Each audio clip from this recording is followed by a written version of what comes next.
and Tobago Film Festival 2021 Q&As. I'm Samara. Thank you for joining us. This year, our full program will be screened online until the 28th with our new media exhibition available online and in person at Grandison Lab, Belmont today, Saturday 25th from 6 p.m.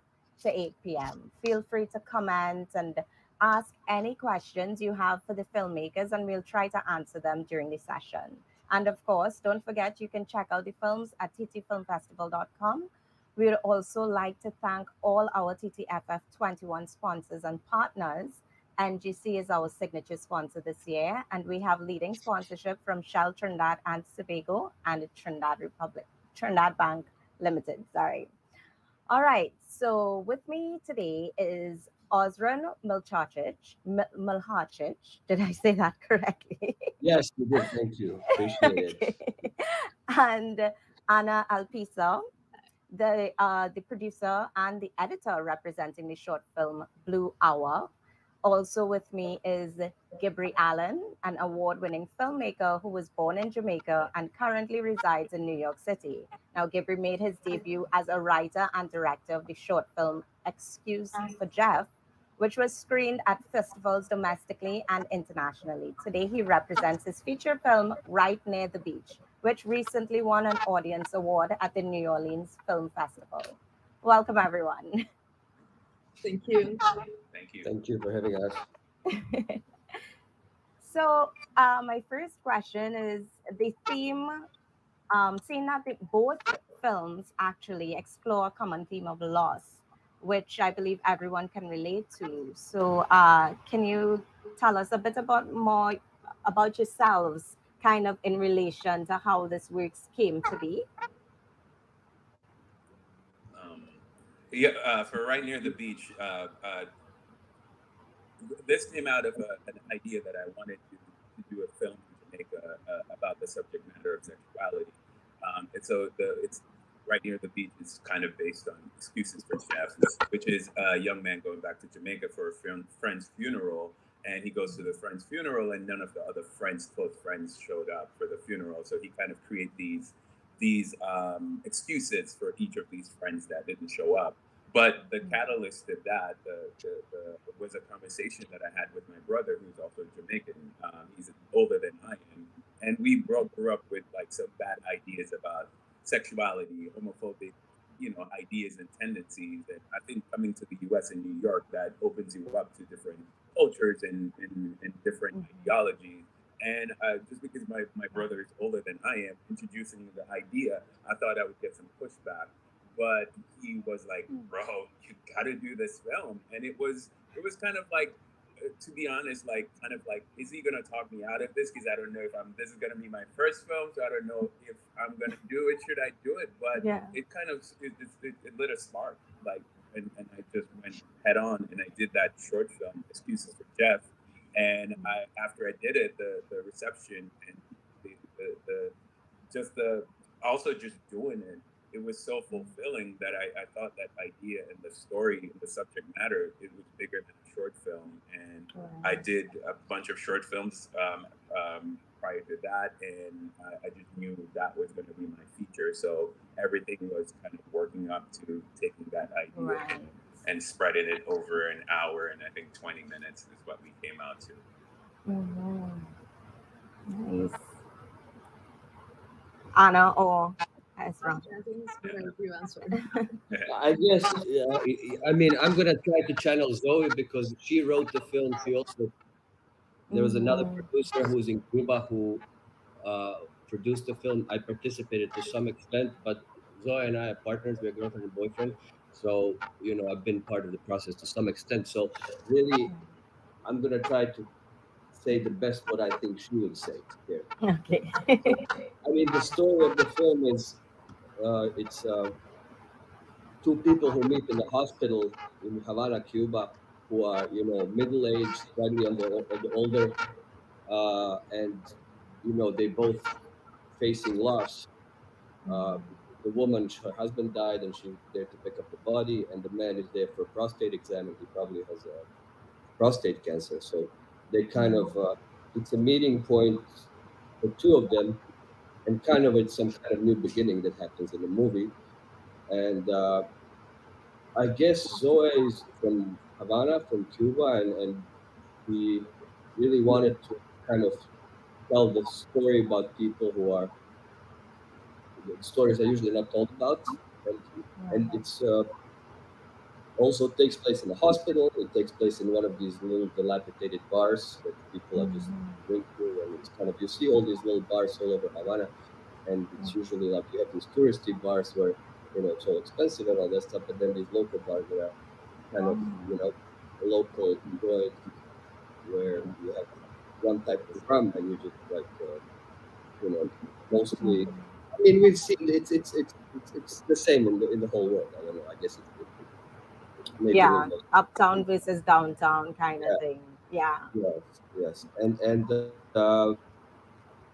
so I mean, it's a love story, but it's a Mhm. lost story and a love story at the same time. And I guess Uh, we worked with the non-actors. She wrote, of course, the film herself, and then she wanted to really cast people who are not actors. And she, literally, like the woman who's an actress was, she would talk to people in the street, make castings in the street. Idania, who was amazing in the film, she's a street vendor. She sells eggs and bags on the street. And, Mm. Rodolfo is also a non-actor. So I guess Yeah. that's kind of in a nutshell the film in a nutshell. The film has a lot of subtext, and it's kind of like seeing it from the Yeah. from like on the screen, and then knowing the script. Not everything can make it in it, but it's also trying to tell a Mm. story about you know uh, kind of desperation, but also hope and resilience and love that Mhm. people find even in the hardships and difficult circumstances. Because I mean, I don't know how. Mhm. Maybe Anna can talk a little bit more about Cuba and how it's always falling, but it's always getting up, and something like ongoing. This Yeah. end, but it never ends. It always lasts. So it's really like it's Um, Well, as a Cuban, I always felt like it was like a super huge connection between these characters and what people in Cuba are feeling right now. This sense of disappointment, this sense mhm. that there is no way out. I think these characters are like a very, very good portrait about what Cuban society is like. So for me, that was the best connection that I have with this film. Nice. and all the locations and everything is real. The actualidades bar, it actually means new or modernity, modern stuff is kind of one of these old bars that kind of decaying a little bit by little. Oh wow. Next to it is like cinema, and all these things are kind of like hanging by a thread, but still alive. Mhm. And the house where they filmed the old real Havana locations, houses of the people and streets and everything. So Mhm. she really tried to like capture something. It was all documentarist, so this is kind of her first fiction Right. type of stuff. So it has this aesthetics and this kind of like intent to, Yeah. to mix it. Uh, Hazran's touched on it, but my next question is, what was the casting process like for you guys? To find these um, amazing uh, humans to personify these characters that you've created. From what I know, is like I I guess Zoe would because at the time I was in New York, she was finishing the film in Cuba, and I came to like one part on the end. So we were talking, but she basically walked the streets in Havana with another friend, another producer, and they would look for people who were interested and tell them, "Oh, would you all come for a casting and a photo at some at Wow. some location?" So it's really like people from Havana, just meeting them. And then on the end, I think it, and it was really tight up until the end. It was like shooting schedule that she had to find somebody. And on the end, she found Dania, who was like close living, like Okay. she was street vendor Yeah. close on the street. And it's also something that, like the backstory Wow. character was, she is somebody who comes from the provinces. She's somebody who comes from outside villages to Havana, and you Mhm. always have that outsider personality, and somebody who is from comes from a difficult family situation, running away from something, leaving house young as a woman, and then kind of finding a new life in the city. Uh, Right. and so like, Tanya had parallels for it in the script, also in her personal life, Mhm. something that was also That's yeah, awesome. And important. Gibrey, I know I saw a lot of Allens at the end there, so I know this is going to be a good story. A lot of the same as in Blue Hour. Yeah, it's again because really none of the characters from the short film kind of blend over into the feature. But I knew from doing that I wanted to use locals as much as possible. But you think of like getting funding or being able to make a film, you want a name attached, so you can kind of help it to not only get eyes on the film but also funding. And Oh. so the idea was to cast in the Pacific of character, to cast with years sort of established and flow them out there. Them being Jamaican as well and being able to speak the Jamaican patois. Mhm. And my casting director said, "Look at this guy. He's my dad. Why don't we cast him?"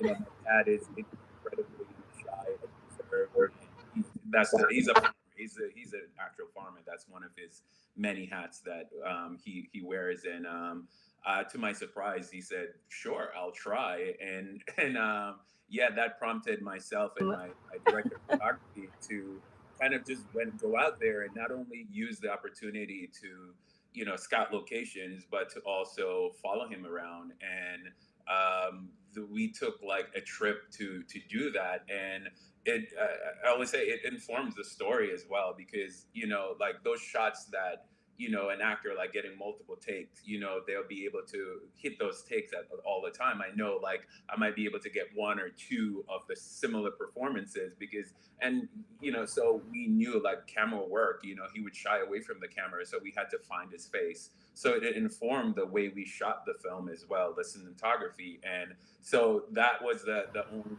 once my dad came in and the cast kind of started filling out itself, and it became almost a community and a family affair. Like you said, there are a lot of Allens there in the credits. And like, for example, the guy that played the pastor, he's the gentleman that would pick us up from the airport and drive us around.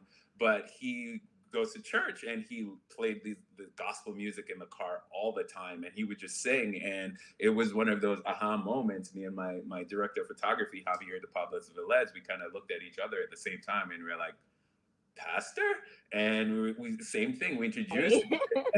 And he's just that big personality and that big energy that he was like, "Of course, I'm gonna be a star." That And Jamaican bravado, it's bravado, always just like there. you say something and it just they're in. And so we filled out most of the cast pretty much locally and with people that we know. And some of them are attached to locations. Like if we need a shop, who's the proprietor of the shop? Like, you're in the shop Right. all day. Like, but there are challenges in that, because again, from a performance standpoint, these are shy and maybe reserved people who've never had that experience of not only being on camera for a long time, but playing a role, portraying someone other than Yeah. themselves. So it took a lot of patience. And it was a learning experience, but an amazing experience as well to use this Mhm. film. And it lends an incredibly authenticity to the film, to use these people from this True. location who understand Mhm. the land and the landscape and the tones and all of these different things that comes with that. And again, Mhm. professional actors versus authenticity. Yeah. Yeah. Yeah. It translated well as well. Yeah. So Anna, we got some of the challenges on the shooting aspect and casting aspect. Any challenges you may have had as the editor for your film? Yeah, share with us. I would love to. I was thinking about this working with non-actor process. So I actually watched Mm-hmm. a documentary. So she's super good, like making people open their souls in front of the camera. And I think you can feel that in the final cut, that in the short film, you can feel that they are playing a character, but at the same time they are themselves at some point. Yes, So, yes, I did get that. yeah, and I was able. I really love the process of editing this, because I was able to work with so much truth. I don't know if you can get what I mean, but basically, yeah, it was good. It was good to edit like real people kind of playing themselves in front of the camera. Yeah, Yeah, you get a lot more than you can say, okay, well, it's a matter of the technical stuff of finding that shot that just suits that mood, because the performance is so vast. Exactly. Yeah. Yeah. I totally feel you. It was nice. Just, it's Latin America, Jamaica, Caribbean. Any advice you'll give to upcoming filmmakers? Anything that might be helpful, you think, making these types of works? Just do it. I have to say, just just do it. It's like like a big thing that I talk about in a lot of interviews and stuff, whether it's this film or other project, is funding. It's really hard to lock down funding, not from a Black creator, not from a West, but all of these different elements. And then you're doing a film in a country that predominantly isn't known for doing films of this style. So it's really, really hard. So if you're going to sit down and wait out for someone to give you funding or whatever, you might, but my suggestion is, if acting and filmmaking and all of these different things is your passion, this is doing. And if it's practice, it's failure, but you're always learning through all of these experiences. You're developing your craft. So I just say, just go out there and get a camera and shoot. Not everything you shoot needs to be on YouTube and needs to be out there. Some of them are just like beautiful lessons or hard lessons that you're going to learn from them. And there's so much in the doing. So just do it. Yeah. Yeah. Anyone else? Good. No, I think for me the main point is just find a story that is for you, so it's gonna be easy to produce. You can work with different actors. You can film in your house. You can find something that is really you. So just do it. That's it. Just do it. Great. That is awesome advice, guys. I want to say the same thing. Just do it. Just do it. One thing, just to put it there, since this is like a Caribbean experience, I guess these two films and a lot of these films, like with all the things that are happening in Haiti, for example, now it's like trying to find cinema from Haiti, and it was like from the dictatorship 57 to 80 something. There's 4 films made. Now it's all you want to learn, you want to see, but it's like that hand is on top of you, and this is really like now we live in time where anybody can do it, and we know always anybody can do it. Really, it's not expensive, and if you have a story, if you want to say something, if you want to tell something, I know it's not easy, but do it for the future, or for like I feel you. Library, you don't know where it's going to go. Somebody's going to watch it sometimes, I guess. For real. That's awesome advice. Thank you guys so much, Azran, Anna, Gibrey. It was such a pleasure to chat with all of y'all today.